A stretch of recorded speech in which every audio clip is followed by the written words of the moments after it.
Today's video is going to be a bit more unscripted than my last ones because I decided to do it after I'd already started and got quite far in creating a piece that I'm going to show you at the end. But today's video is going to be in the similar vein of Painting is Witchcraft, but more dealing with the idea of setbacks.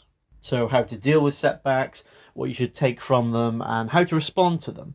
Because the piece I've been working on, I did mess up in quite a few places, and I want to explain how I fixed them, or supposedly fixed them. As well as that, I want to show you some little tips and things. It's not going to be a tutorial in like how to paint an castle or something. It's more like tips of what to do, what not to do in when you're doing whatever you want to do. So yeah, anyway, let's go down with it. The first thing I did with this painting was actually just plan it out, and I don't necessarily always do that, but I thought this time I really wanted to get what I was doing correct, so I thought, right, okay, let's just put it down on a little piece of scrap, flimsy paper first. And as you can see, it's not very good, but it's not supposed to be very good. It's not necessary to do this, but I think it does help to really grasp what you're trying to do if you put it down on paper first. So you can see you've got the main character, which I chose to be Mothfolk again, in the center, and that is the focus, whereas in the background you've got, looks like a sandcastle, but it turns out to be a castle, don't worry. And you've got the little figures in front, as well as just a little bit of information and the name of the piece, some things I wanted to do, where things could be. Like you see, I've just coloured in a bit where there's lighting going to be. There's scribbles of colour that I just wanted to know what would look like, because some pens, they aren't the colour they say they are because they're communist or something, I don't know. But yeah, and you can see the greens there as well. I'll get into what I was doing with them. But this is how I started the piece, and it's quite handy to start paintings like this, or anything really. It's quite handy to start with just the basic idea of what you do in the sketch, and then you move on to bigger, or maybe you do another one of other details. It's really more about how you operate these things.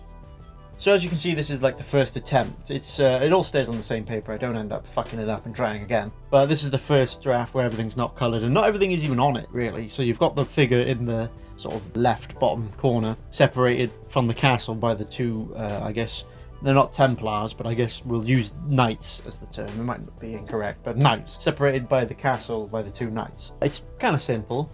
It's slightly coloured. I probably should have photographed it before I coloured anything. Colouring a castle is a bit of a tricky one, because you don't necessarily want to just use greys. I find that using like a mix of grey and gold, or brown slightly, mix of like black hues, works a lot better than just grey, unless obviously your piece is black and white.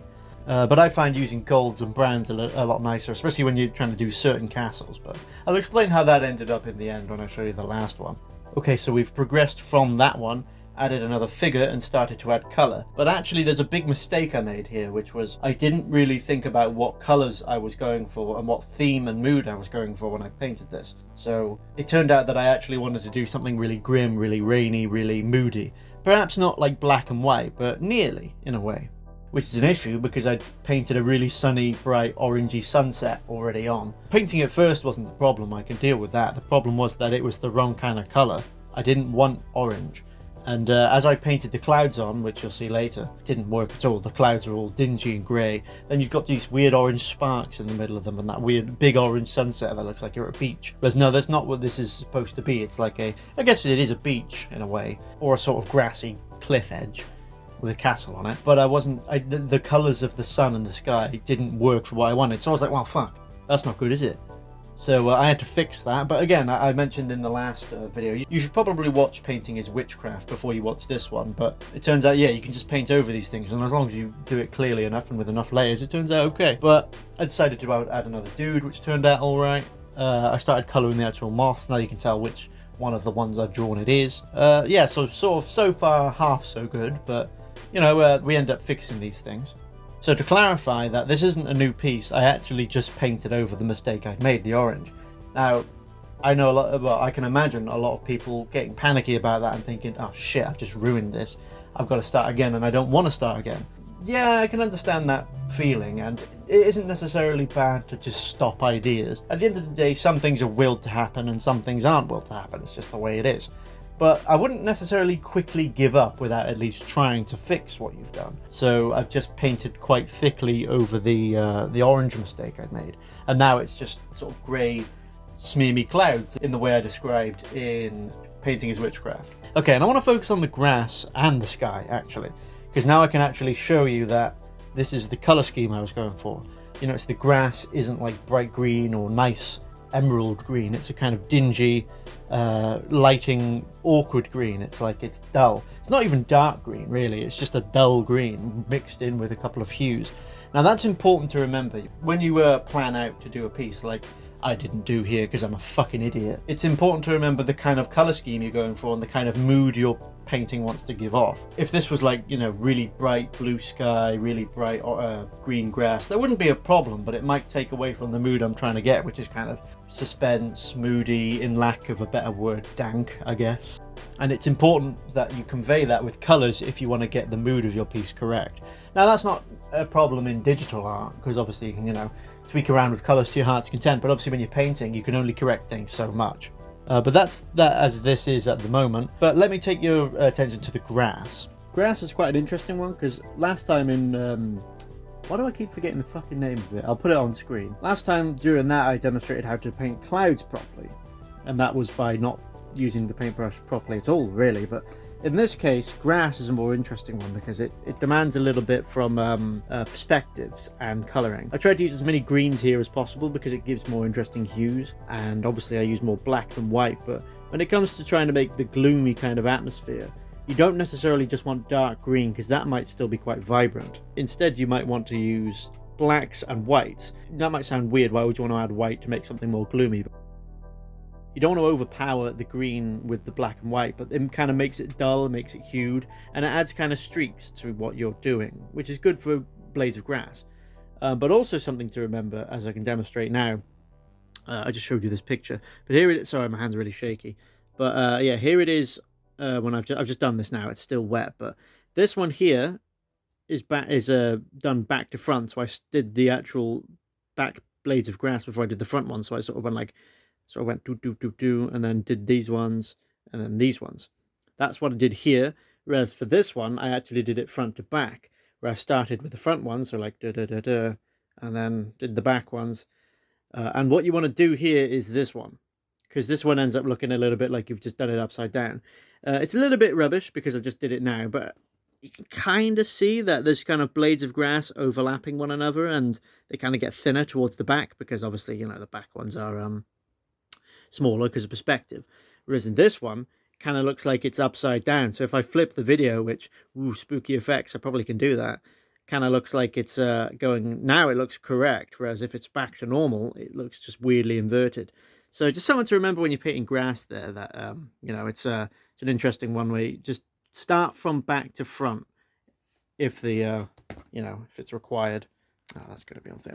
By the way, all the paint palettes I've been using are just Cherry Bakewell trays. Keeping the budget low on that.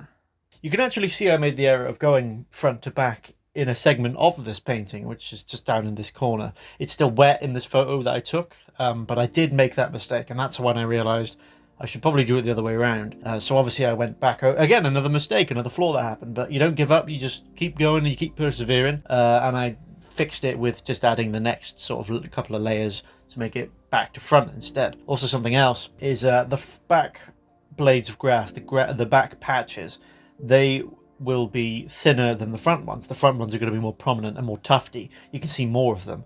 Although I didn't apply this too much in this painting, I definitely will for the future. But learn from my mistakes because I'm a fucking idiot.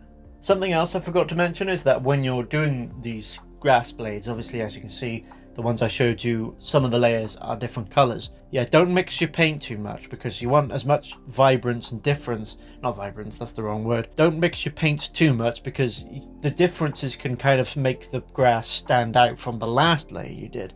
And it makes the lighting a little bit more dynamic, like you've put a lot of effort into thinking what should go where. So not mixing paint makes the paint go onto the piece of paper without actually mixing too much. So only mix it a little bit. You don't want to mix too much, unless obviously that's what you're going for, in which case you know what you're doing. And you can actually see the different colours of the grass showing through. So it's not just dull, it's not just like the dull, whitey black, dark grass. There's a little bit of emerald in there, a tiny bit, which is another little thing you can mention. You maybe don't make it all the same colour. That's why I had loads of tubes of paint. Some of them were dark green, others were medium, others were light. I like to mix them all together, but preference which of the theme I'm going for. So if it was going to be bright, add more whites and light greens. If it's dark and gloomy like this one, add more forest greens and blacks. But yeah, and hopefully it worked out. And at this stage of the painting, the last thing I've got to do is just fix up and make sure all the knights and the mothfolk goddess and the castle and the background are all blended in properly, and there's no like weird grainy white bits I need to cover up or whatever. And that's what I do next. A problem I had that was unique to this piece, and my style I like to go with, is I like to use pencil and paint. And I can understand why someone wouldn't want to do that, but I quite like to do the smaller intricate details with pencils and the bigger grandiose more details with paints, which brings the issue of trying to make the style of pencils work with paint. And I guess the best way of doing that, there isn't really one that I've figured out totally yet, but I found just heavier shading, maybe slightly more increased outlines, and just trying to not paint over what you've done is the best way of doing it. The bottom of the mothfolk's wings, as you can see, those would be in the grass, as is you expect. So they slightly go over her wings. That's fine. That blends it into the environment more. And the knights cast shadows onto the environment. They have shadows on themselves. So, and then the castle in the background. I didn't really know how to blend that one in correctly, and I probably will do a better job of it next time. But I just kept it as a flat line, so it was just sat on top of the grass with a tiny bit of overlap. Because it's obviously in the distance, you wouldn't see blades of grass that close forward. For the hill, I wasn't entirely sure if I should just make it darker or add trees or something, and I ended up going with the darker option, but I might have done trees if I was a little bit smarter, I suppose, and I would planned this out a bit better, but I think it turned out okay. And this is the final piece, I guess. It's the final piece, but it's the final outcome. Okay, so that's the last result then, and if I were to come back to this and want to try it again, I'd probably retry and do the actual castle. I think that's the weakest part of this. It just doesn't blend in correctly with everything, if you ask me. It's a bit too bright, the shading's not completely there, it's a bit scratchy.